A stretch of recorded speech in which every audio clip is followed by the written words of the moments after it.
have a listing that's been hanging out for a long time, and I have a potential buyer that wants to, you know, basically they're not offering much down, but carrying, they want the owner to carry the papers, and the owner's just like, absolutely not. If somebody doesn't buy it in the next 3 months, I'm closing the business. And I tried to say, okay, well, you'd have $15,000 what they're offering, and you know, if they made their payments, you know, for the next 2 or 3 years, you know, like, wouldn't that be better than just nothing?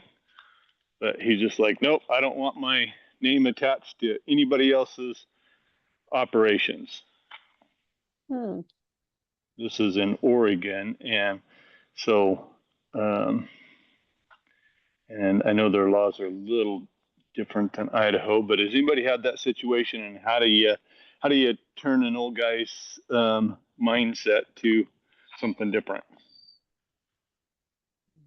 So, question, I mean, if he sold the business, if the buyer paid him in full at closing, wouldn't his name still be attached to the business that way too? I mean, I don't understand the statement that he doesn't want his name attached to the business.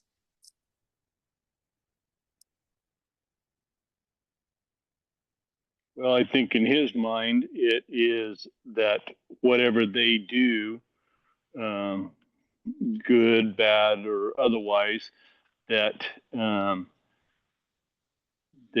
you know, he will still be, you know, if he's carrying the note on it, he's securing the note through the business. Basically, gets the business back because she doesn't have any collateral like a house or anything we could use as collateral. So, you know, he would still be, and then he's like, you know, if she defaults or something happens in the next couple of years, and then I get the business back, and it's, you know, whatever, it's a wreck, or you know. But that's a choice. He wouldn't have to take the business back. He could just close it, you know, let her close the doors. Right, just walk away. Or he could close the doors and walk away. So yeah, it's interesting logic. I don't see where closing the doors and walking away with nothing is better than you know, handing the keys over to somebody and taking a check for 15,000 and walking away with 15,000. I mean, what's a sales price on the business? The 15 wouldn't cover my fee. You know, so he would, you know, to cover my fee, I would either have to wait for my fee, or he'd have to, you know, pay out of pocket to get rid of me. Got it. What's the asking price on the business? $275. Okay. And so I don't know, you know, is if it's something where it doesn't sound like she has much in the way of you know, experience or collateral in that specific business. You know, if we went after hard money or something like that, you know, and so I'm going to have a conversation with her today and see, like, is she willing to explore hard money and just, you know, cash him out.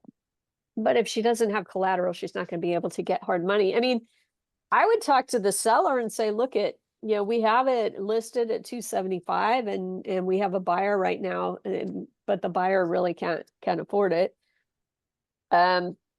What is the seller's time frame for when he wants to be out? He's going to, you know, I've had it listed for 2 years. Okay. And it makes good money, but he's been running, like, he runs a ton of personal stuff through the business. And so anytime anybody that's, you know, got, you know, any real understanding of business, they look at that and they go, no, I'm not getting involved in this. You know, he's been running, you know, 30,000-40,000 a year of personal expenses through the business. And Yeah. Well, I mean, that's not necessarily a problem. I've got a business in escrow right now where, they run $50,000-$60,000 through the business just in meals and entertainment alone. So Yeah, but they're probably doing several million. And I mean, this company only does, like 300,000 a year. So yeah. So let me ask you this: what does he show on the tax returns if you were not adding back all of the meals and entertainment and the auto expense and whatever else? If all you were doing was taking the taxable income off of the tax returns, adding your standard EBITDA stuff, right? Interest, taxes, depreciation, amortization, and then adding back owner's compensation, what would you come up with in terms of an SDE number? well, if I didn't do all of the personal add backs, because that's essentially what he's taken as his wages, so to speak.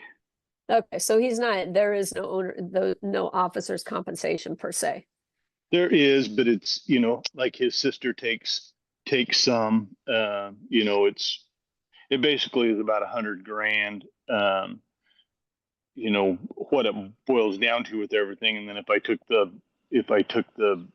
say the 40,000 out of it, it'd be about 60,000 that they take out of it in wages between Okay. the two owners. Okay. So if I mean, I guess some of it depends on his timeline, right? So if he wants to be out quickly, then there's always a conversation about, hey, maybe we reduce the asking price from 275 to 175. And would you rather walk away with 175 or just closing the doors and get nothing? I mean, Yeah. so there's ways to do things. Michael, you have some creative financing available? Yes, I do. Hey, Matt, a lot of the business owners um, think their business is their baby and they don't want other people to ruin it and make them look bad. But once you sell it, and once you got to explain to them, you sell a car, you sell a house, you no longer own it. And what they do to it, demolish it, wreck it, whatever, that's their choice. They own it. Yeah, that's the part they have to get an understanding of that. Second, I do have a lender that will do a loan up to $500,000 unsecured note.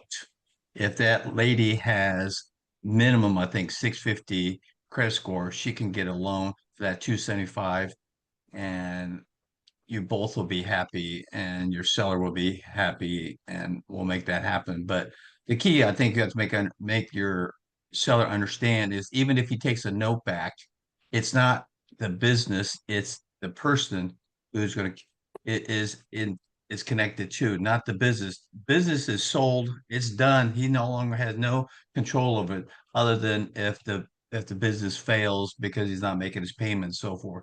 But you said, you could just, if he quits making those payments, shut it down at that point in time, because I agree, it probably is so degraded anyway, you wouldn't want to get it started back up again. But there again, I think you have to really convince the seller to understand that once you sell it, it's no longer your baby anymore.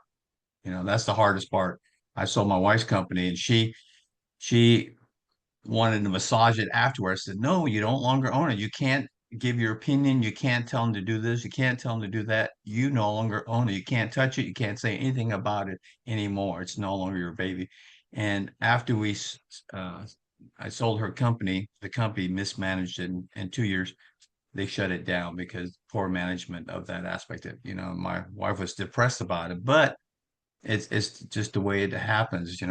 It's not your business anymore, and that's what you got to try to convince to the sellers, to make them understand that. So, Yeah. but give me a call, Matt, when you get a chance, okay?